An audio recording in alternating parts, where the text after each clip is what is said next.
Welcome to another book review of Majorem de Gloriam blog. I have been reading quite a few novels over the last 2 or 3 weeks, and one of the novels I've read was Richard Matheson's 1954 science fiction horror, I Am Legend. One famous novelist called this the most clever and riveting vampire story since Dracula.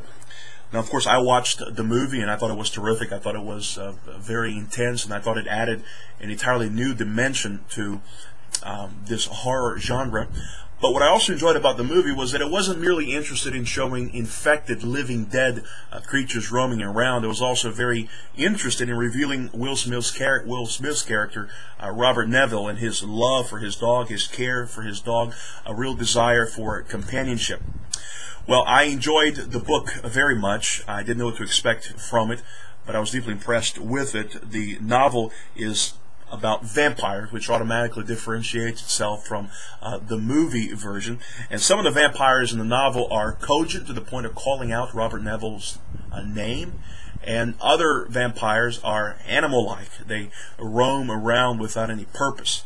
Now, in the book, Robert Neville, the last living human being, he is the last one who has not been infected. He may be the last one living, the last one alive on Earth. And he establishes in the book, which details very clearly, very precisely, and meticulously his routine, a sort of a life liturgy for Robert Neville.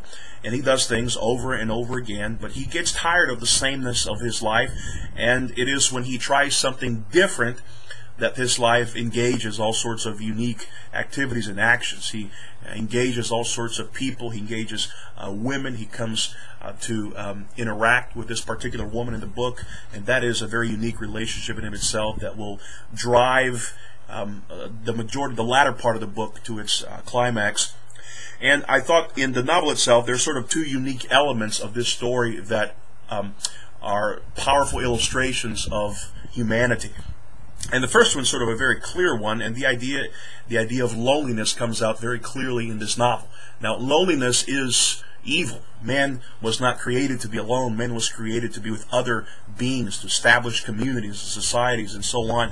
Loneliness leads, as the novel details very clearly, it leads to all sorts of bizarre activities. It will drive you mad. It almost drives Robert Neville mad. And the scenario in the novel, of course, is an impossible one, but it very much expresses the life of loneliness. It teaches that man is not made to be alone. This is why his quest for a friend in the novel, and the friend is a dog in the novel. In the movie, he begins the dog. In the novel, the dog comes later on into the picture. But his desire to pursue a friend, namely a dog, is very significant, a significant part of the story overall. But he's not just thinking, he's just not pursuing a dog for a desire to have a pet to care for. What he's doing, he's really finding a replacement for other human beings. And the dog just seems to be the very first one to appear in his life. The first common and normal being or individual to show up in his own life. But secondly, I think it teaches that temptations are real. Robert Neville faced all sorts of temptations in the novel, and several of the temptations in the novel are not mentioned in the movie, and this is why I recommend reading the novel as well. Temptations are real. St. Paul says in 1 Corinthians 10 that we all face them, and in Neville's case, if he falls from one of those temptations in the novel, it will certainly lead him to death. And this is precisely the way it is in the Christian life. There are sins that lead to death.